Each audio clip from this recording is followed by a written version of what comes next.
Greetings.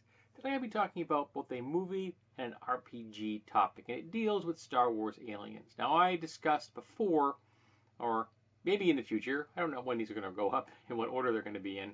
I did a video about Star Wars, or what I want from a Star Wars universe movie. And now I'm going to kind of expanding on the whole idea of aliens as main characters, or at least sidekicks, or just the core characters, as opposed to being what essentially the aliens are almost always are in Star Wars films, which is set dressing, which I think is a real waste of potential. So I've got some figures here. I picked these up at a thrift shop. I paid $1 a piece. They all appear to be from like the 1996, 1997 era. So they get no accessories, so they're probably worth nothing.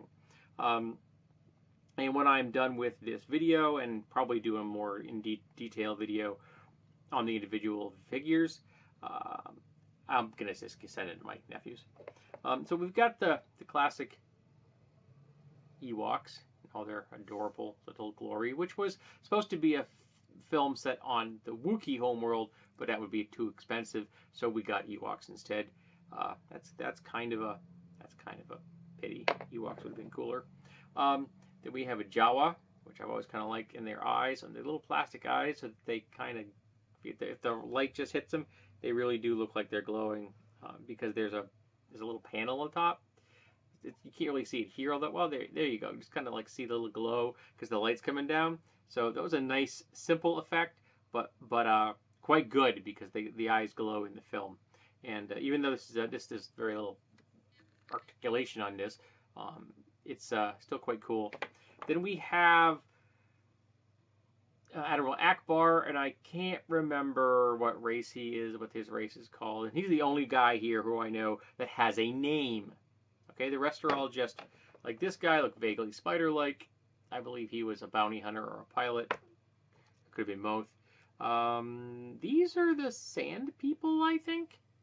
I think these are Sand People, and none of them ever had names. I just noticed that found out because I was looking at a book a second ago, just before I turned the camera on. This is an Ishtim, and that's got a really great head. And then we got an Ithorian or something. And this is probably the most alien of the races here, the least purely human. And you couldn't be really difficult to get a human inside a costume. That's very much a CGI character if you're going to have that in that kind of film. Now, a lot of these suffer from the man in suit. You know, Star Trek, Klingon, Romulan, Vulcan. Just slap some ears and forehead crap and a little makeup and make them a monoculture, which is always really annoying. Races that are monocultures are really peeve me off. Humans aren't monocultures. Why should any other species be a monoculture? But just this sample I've got here, even though most of them are man-in-suit type of situations, and I mean, like, we just gave a whole lot of jobs to little people and kids for these guys. These are not human, and I'm really tired of this human-centric aspect of the Star Wars universe. Now, the role-playing bit, this is the Star Wars Ultimate Alien Anthology. This is for the role-playing game. This is the D20 version of the game from Lucas Books, D20 Wizards Coast, and this is from 2003. This product for use with all Star Wars eras. Source book. So they're considering it. Is it canon? Well, that's kind of cool. Now, there are 157 aliens portrayed in here, not counting one of the races, which has 5 subtypes. And they all have little blurbs, little pictures, so you get an idea what they look like. And the flying dude, the Toydarian, is from the really, really horrible prequels. And then we have the cruel Triani, which is kind of cat-like, and I'm a big anthropomorphic animal lover, so that's cool. Now, I would want to convert these over to Pathfinder, because I feel D20 is lacking in comparison to Pathfinder. And I often thought it'd be cool to have a D&D campaign or a Pathfinder campaign where these are the races. Okay, boom! Got 157 races to pick from. Go! And you have some huge polyglottal world. Maybe a disc world just for fun. or maybe a Taurus, a Taurus, or a Taurus would be cool, or a ring world, but something out of the ordinary where you could, very large, where you could have 157 races, and it wouldn't seem crowded. But this is an excellent resource if you're looking for inspiration, and I have no idea if these are close to what the Star Wars canon is, and I know that all of these figures I've just shown you, somewhere in Star Wars canon, there's a name and a background for every single one of these people. I get that. I'm not that big of a Star Wars fan. I don't know the canon that hard. I don't have the references. I'm on the internet, so I could probably find them if I really wanted to. I don't. But I've got this book here, which is going to cover these aliens and give me a thumbnail sketch of what they are, and then you could expand from there. And again, I think you might want to tweak it a little and convert it to Pathfinder. I don't know if you want to do it in the fly. You want to use the advanced race book, which I've got on my shelf over there, which would help you design them so you can figure out how powerful they are. Because some of these things some of these races there's a couple of them very large creatures, and that may be more than a standard race as far as power goes.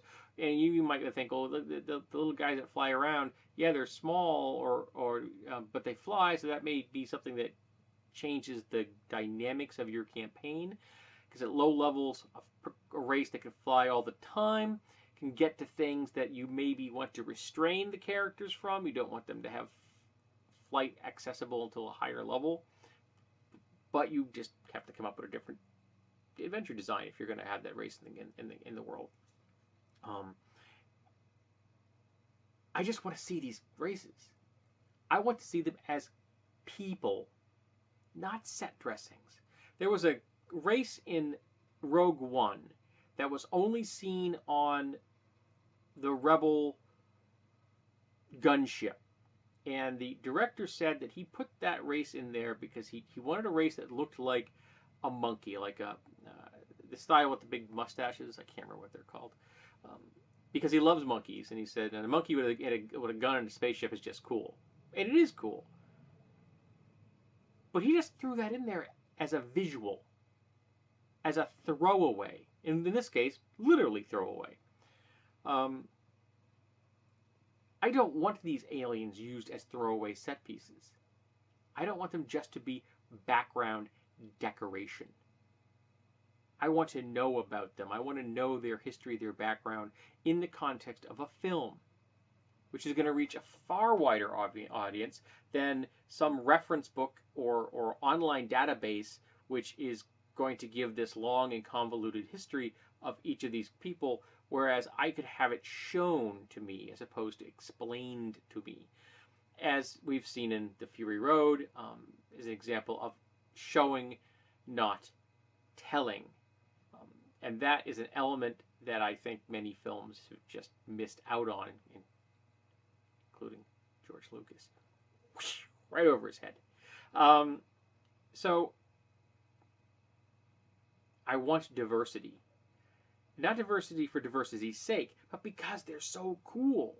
There's so much variety here that's being left on the cutting room floor, literally.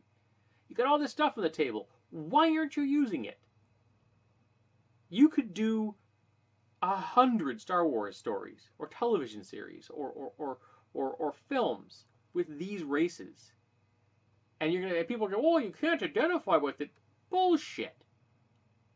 Humans can identify with anything. All right? If they're an interesting character. People of color have been identifying with white male leads for 100 years of film because there weren't any people of color that were main characters. So all of them had to identify with the white male main character. And nobody batted an eye at that. And if you look at the animated series out there, anime, Western animation, if you look at manga or comic books, people identify with non-traditional races all the time. Mutants and aliens and fairies and mermaids and werewolves.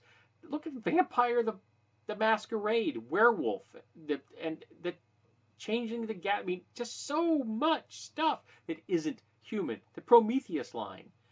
from the world of darkness. Again, not human, though they look very similar to humans. They aren't.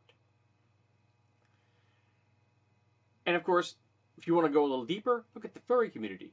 People aligning themselves so deeply with a non-human that they dress as them. That expresses their inner personality in a way that nothing else does. Humans will identify with this guy. I can guarantee it. If you make him or her interesting. And Lucas failed miserably. Now that there are other people at the helm, I'm hoping that we can get some more interesting characters. Look at K2 from Rogue One, a droid, no facial expressions, body language and voice, and people identified with that droid. We had a connection to that droid. I liked that droid.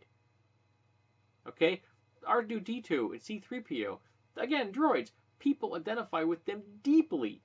They have since the first time they hit the film. They're not human. The potential is here, and people aren't using it, and I think it's a waste.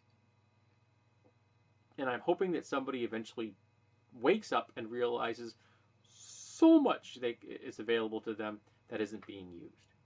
So, from a film aspect, it's wasted. And from a gaming aspect, I love the idea of using these races outside a traditional Star Wars setting. Because yes, you could use them in a Star Wars setting, there's no question. And I think that it would create a really wonderfully diverse group if you ran a pure alien, non-human party. That would be kind of cool. Because again, I'm tired of how human-centric the Star Wars universe is. Not to mention that the Empire is deeply speciesist. They're human-centric, they're human supremacists in a very, very big, fat, hairy way. And in fact, until we had Finn, they were all white people. So that's also questionable. Maybe they got a little diversity training, but they didn't go outside humans now, did they? No, they didn't. So let's talk about the aliens from a film aspect. Would you want to see films like that? Could you identify with them? And let's talk about how these aliens can be used not only in a Star Wars universe campaign, but in non-traditional campaigns, where these could be the races of a very large, highly populated world. Kind of makes me think of Talos Lanta in a lot of ways. There are a lot of races in Talos Lanta. I don't know if there's 157 of them, but there's a lot of races in Talos Lanta. So you have a greater diversity than you have in most traditional D&D or Pathfinder or fantasy campaigns. So there you go. Movie, RPG, what else could you ask for?